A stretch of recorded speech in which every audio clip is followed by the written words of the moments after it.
বলছি দেশ বা রাজ্যের ইন্টারনাল সিকিউরিটির প্রশ্নে নো কম্প্রোমাইজ। কোনো বিদেশের একটা জঙ্গি এসে ইলেক্টেড চিফ মিনিস্টার বা ইলেক্টেড কোনো জনপ্রতিনিধি বা এই রাজ্যের কোনো সাধারণ নাগরিকের ক্ষতি করে দিয়ে বেরিয়ে যাবে, এটা বরদাস্ত করা যায় না। কিন্তু আমি বলছি তোমরা যে স্পেসিফিক বলছো যে নিশানায় শুভেন্দু, ওই জঙ্গিকে কি অলরেডি জিজ্ঞাসাবাদ করা বা জেরা করা কমপ্লিট হয়ে গেছে?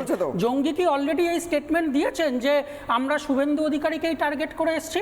আমার মনে হয় যদি সেটা না হয়ে থাকে তাহলে স্পেসিফিক একটা ব্যক্তির দিকে টার্গেটটাকে নিয়ে যাওয়া, এটা বড় কোনো ষড়যন্ত্র যদি থেকে থাকে সেটাকে কিন্তু ডাইলুট করে দেওয়া হয়। হতেই পারে কোনো বড় জনসমাগমে বা বড় সমাবেশে জঙ্গি আক্রমণের পরিকল্পনা ছিল।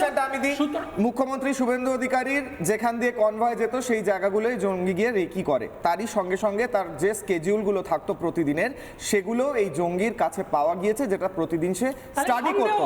এগুলো পুলিশ সূত্রে সন্দেহ। এখন কি করে তদন্তের শুরুতেই ফাইনাল কনক্লুশন দেওয়া যায়?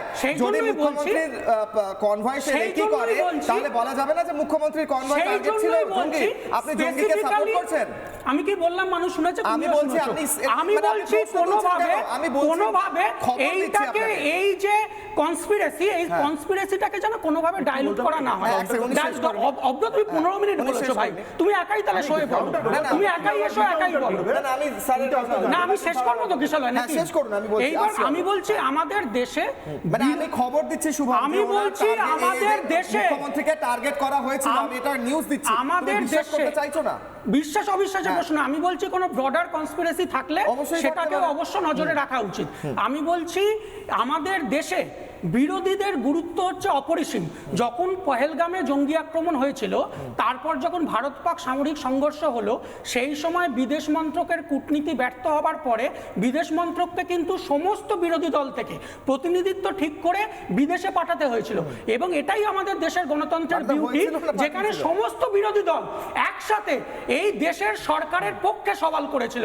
আমি বলছি আজকে যেভাবে আমাদের রাজ্যে এই বিরোধীদের ওপর যেভাবে আক্রমণ নামিয়ে আনা হচ্ছে, শোনা যাচ্ছে শুধু বিরোধীদের কণ্ঠস্বরকে দমন করার জন্য গুন্ডা দমন বিল নিয়ে আসা হয়েছে। এই জিনিসগুলো কিন্তু ডেমোক্রেসি এবং ইন্টারনাল সিকিউরিটি তাকে কিন্তু দুর্বল করে। আর শেষ কথা, জঙ্গি অ্যারেস্ট হয়েছে, আপনি বিরোধীদের কণ্ঠস্বর রোধ হচ্ছে বলছেন কেন? জঙ্গি অ্যারেস্ট করে কি বিরোধীদের কণ্ঠস্বর রোধ করা হচ্ছে? কারণ আমার লাস্ট প্রশ্ন এটাই। আমি বলছি ধরো আজকে একটা বাড়িতে দুজন ইয়ং সুস্থ যুবক রয়েছে, এবং দুজন বয়স্ক, আরেকটা বাড়িতে দুজন বয়স্ক অসুস্থ মানুষ রয়েছে। তাহলে চোর চুরি করার সাহসটা কোথায় পাবে?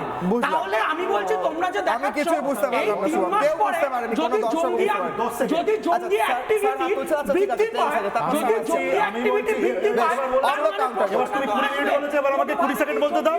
আচ্ছা তারপর স্যার কাউন্টার করো। এবার তুমি 20 মিনিট বলেছো, আমাকে 20 সেকেন্ড বলতে দাও।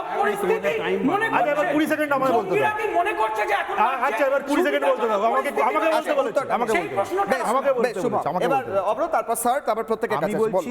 রিপাবলিক বাংলা তো একটা ঐতিহাসিক জিনিস আজকে ডিবেটে করে দেখালো। আমরা তো বুঝে উঠতে পারছি না যে আমাদের মাঝখানে জঙ্গিদের একজন প্রতিনিধি এসে বসে বললো নাকি এ তো জঙ্গিদের পরোক্ষ সমর্থন করে যাচ্ছে। একদম দায়িত্ব নিয়ে বলছি।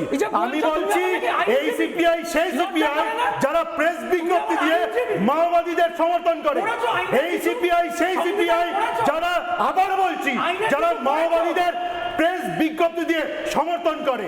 আমি বলছি এই বামপন্থীরা জিজ্ঞেস করুন তো, গত 15 বছর যখন আমাদের রাজ্যে এই পরিস্থিতি হচ্ছিল, আমরা তো বারবার সোচ্চার হয়েছি, আমরা লড়াই করেছি, আমরা বিরোধী থেকে লড়াই করেছি ময়দানে থেকে।